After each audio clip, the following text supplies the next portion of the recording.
नमस्कार।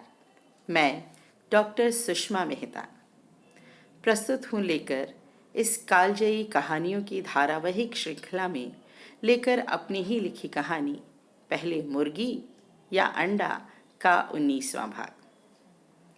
मैं पहले बता चुकी हूँ कि अब इस प्रश्न का उत्तर मिलने ही वाला है, तो ध्यान से सुनते रहिए।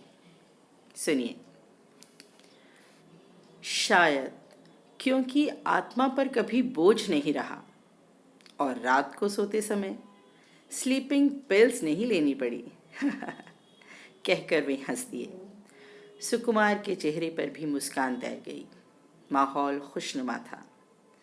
रियली जब भी किसी ने जज साहब की बात की है तो सभी से तारीफ ही सुनने को मिली, यहाँ तक कि यूनिवर्सिटी प्रोफेसर्स तक से भी।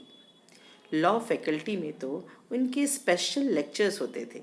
सुकुमार और उसके फ्रेंड्स ने कई बार उन्हें सुना था।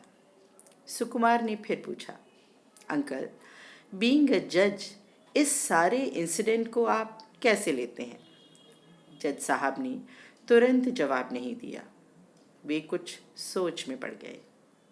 अचानक उनकी पत्नी बोल पड़ी, शुभ्रा हिम प्रतिमा अपने ग्रुप से अलग हुई ही क्यों? उसे अलर्ट रहना चाहिए था। समहाउ अलग हो गई होगी, पर लोगों ने हेल्प क्यों नहीं की? What is your opinion uncle? Sukumar ने अनिंद्या के पापा से पूछा।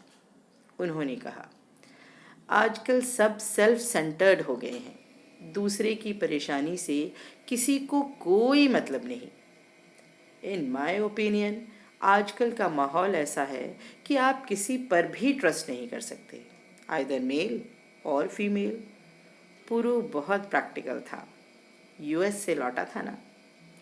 यह तो वही बात हुई, पहले मुर्गी या अंडा।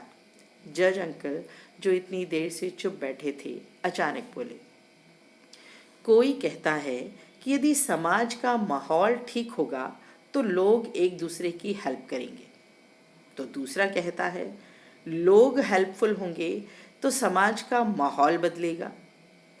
सुकुमार अपने मोबाइल की रिकॉर्डिंग पॉइंट जज साहब की तरफ कर चुका था। जज साहब ने बात आगे बढ़ाई, पहले मुर्गी या अंडा, यह प्रश्न न जाने कब से मजाक का सब्जेक्ट है।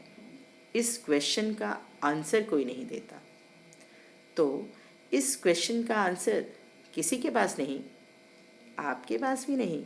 सुकुमार ने सिंगल अंकल से प्रश्न किया।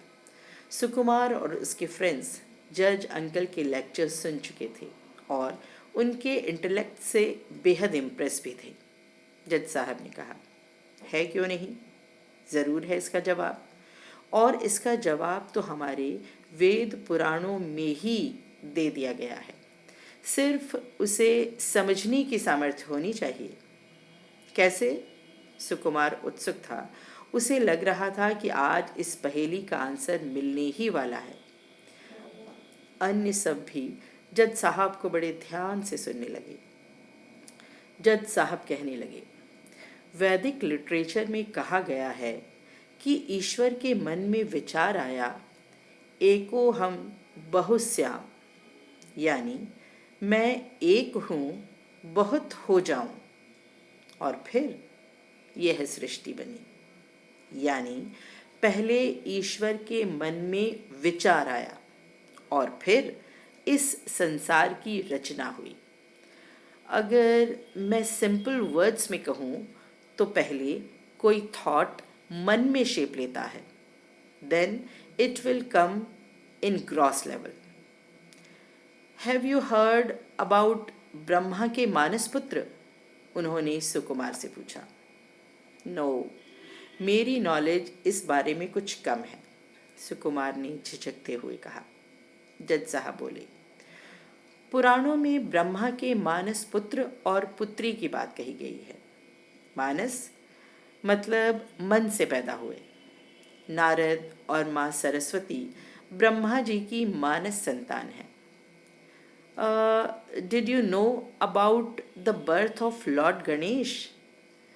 माँ पार्वती ने एक बच्चे की सुंदर मूर्ति बनाई और उसमें प्राण डाल दिए। ऐसे गणेश जी का जन्म हुआ। अनिंद्या की मम्मा ने जवाब दिया, करेक्ट, जज साहब ने कहा। तो माँ पार्वती ने पहले बच्चे को बनाने के लिए सोचा और फिर वह मूर्ति बनाई। Firstly she thought about that in her मन, then she create a child called lord Ganesh. So it's very simple to understand कि जब किसी भी प्रकार का निर्माण होता है तो पहले उसकी मानस सृष्टि होती है, यानी पहले मन में वह चीज़ बनती है, फिर वह प्रैक्टिकल फॉर्म में उभरती है। जज साहब बोलते जा रहे थे और सब मंत्रमुग्ध से उनकी बातें सुन रहे थे। तो आज के लिए बस इतना ही। प्रश्न के उत्तर के लिए प्रतीक्षा कीजिए और अगले भाग सुनते रहिए। नमस्कारः, शुभं भवतु, पुनः मिलिष्यामः।